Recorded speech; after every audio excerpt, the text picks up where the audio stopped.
Good afternoon, everyone. I am Junelia Eslava, your presenter for today. My topic is all about benefits of financial literacy. Ano nga ba ang financial literacy? Ito yung nagpre-prevent ng financial abuses na kung saan pwedeng maging biktima yung isang tao gamit ang predatory lending or scam, ganyan, na nagre-result ng pagkakaroon ng bad credit or bankruptcy or foreclosure. Paano nga ba maiiwasan ang mga ganong bagay? Maiiwasan mo siya kung responsable ka sa paggamit ng pera at kung alam mong kumilates ng mga tao na hindi maganda yung intensyon dun sa pera mo. Also, yung financial literacy is pwedeng mag-impact hindi lang sa isang tao kundi sa buong ekonomiya.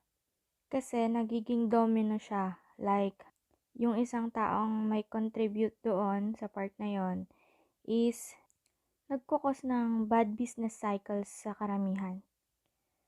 Numerous research have shown that an individual's financial literacy level has far-reaching implications towards his behavior in terms of finances. Ang mga estudyanteng exposed sa financial education is naniniwala na ang paggamit mo sa pera ay pwedeng makaapekto sa future mo.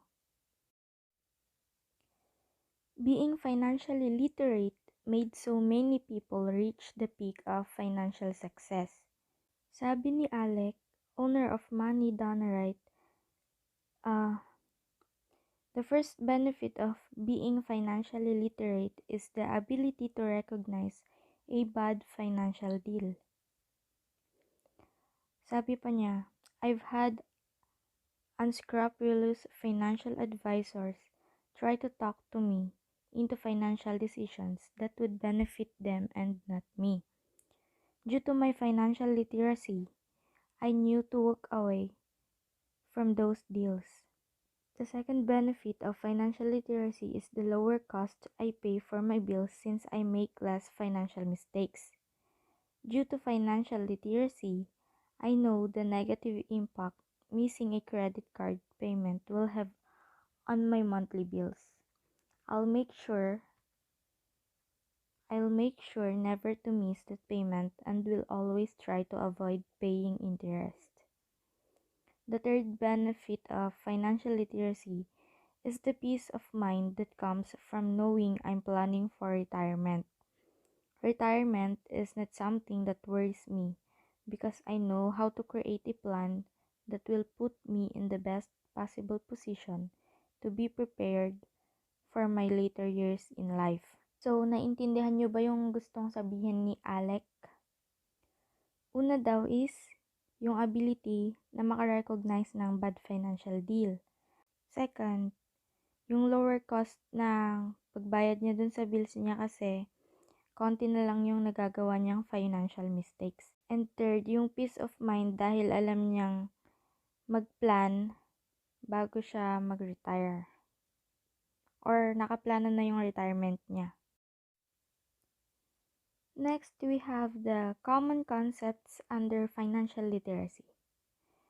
We have the investment platform, funds, finances, debit card, credit card, stock, inflation, deflation, purchasing power, annual percentage rate or APR, annual percentage yield or APY, budget, capital gains, checking account, credit score, savings account, at interest rate. First, we have investment platform.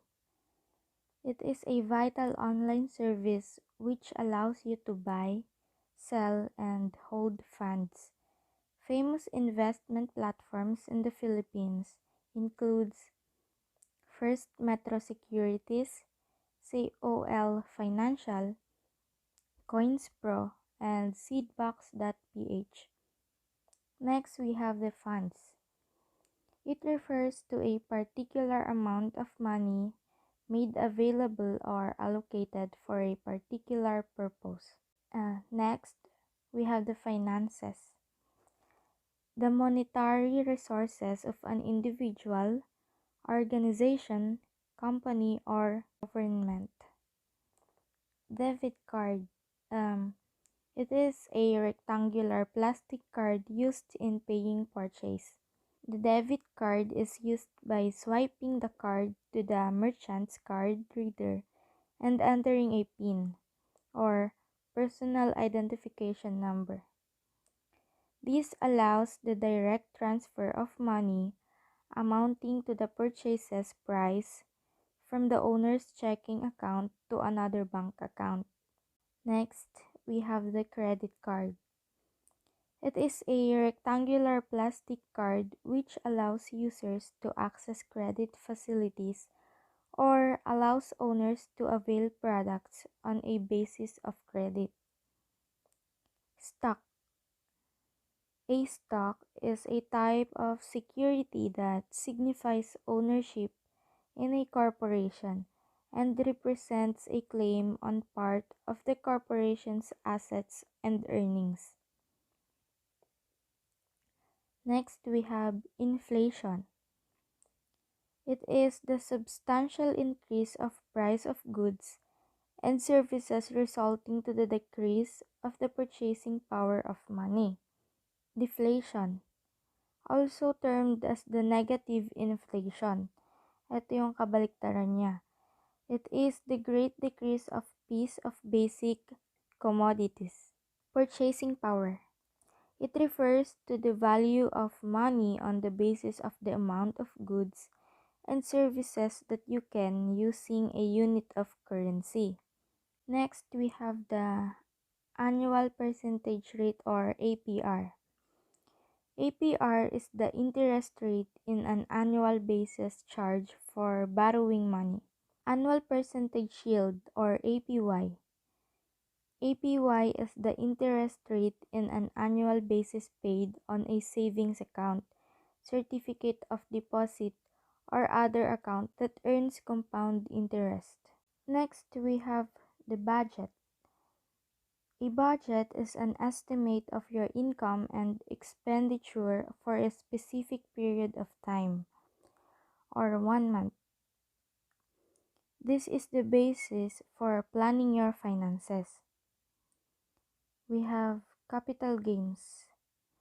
Capital gain is when the value of an asset increases more than the original purchase price. Capital gains are not realized until the asset is sold. Checking account. It refers to a form of bank account which allows the owner to have an easy access to his money. Access to money is possible through ATM withdrawal, issuance of check, or through debit cards. A credit score is a ranking or a number assigned to an individual which reflects his or her creditworthiness. Credit scores are realized by the amount of debts, number of open accounts, and timelines of payment among others. The score ranges from 300 to 850. A low credit score has a high probability of being denied when applying for a loan, for it puts the lender at risk. Savings account. Dito na a-apply yung APR and APY. A savings account is a deposit account which bears interest where you can store your money in a bank or other financial institutions. Savings account lets the consumer have an easy access of her money. Interest rate. An interest rate is the percentage of a loan charged to an individual for borrowing the money. In an interest-bearing savings account, an interest rate is portion of the savings paid by the bank or other financial institutions as an incentive for maintaining an account. Lastly, we have the levels of financial literacy. We have 6 levels of financial literacy. First, we have the frugal. Second is the pleasure. Third is status. Fourth, indifference. Fifth, powerful. And lastly, self-worth. Sa frugal, ito yung mga tao na mas pinipiling mag-save ng money instead of bumili ng mga mamahaling gamit. They save because they believe na ang pera will offer protection from unprecedented events and expenses, or pwede mo silang magamit in case of emergency. Dun sa pleasure naman is ginagasta nila yung pera to spoil themselves sa mga bagay na gusto nilang bilhin or nakakapagpasaya sa kanila. They are more likely to spend than to save. Lagi silang, sila yung mga tao na you only live once, ganun. Kaya, mas gumagastos sila kaysa nakakaipon. If they are not careful and do not change, pwede silang mabaon sa utang. Sa status naman, ito yung mga tao na ginagamit yung pera nila para mapakita yung social status nila, or more likely to be, they tend to show off their luxurious and branded items. That is why yung main agenda nila is para malaman ng mga tao sa paligid nila na they are financially capable or mapera sila. That is status. Sa indifference naman, ito yung mga tao na binavalue yung pera at pinapahalagan yung mga maliliit na bagay as luxury para sa kanila. They tend to craft their own items. Mas pinipili nila na magtanim ng pagkain instead of bumili. Ayun. Yung powerful is, ito yung mga tao na ginagamit yung pera para utusin yung ibang tao or makagamit ng ibang tao. Like, nasa negative side siya. Para dun sa nila. Ginagamit nila yung pera nila para mag-benefit sila. They tend to use money to exercise power and control over others. Lastly, we have the self-worth. Ito yung mga tao na ginagastos yung pera nila just to put value to themselves. They also tend to see the worth of a person based on their financial status. So, bago matapos atong report ko, meron akong tanong sa inyo. Sa 6 na level ng financial literacy, alin kayo doon?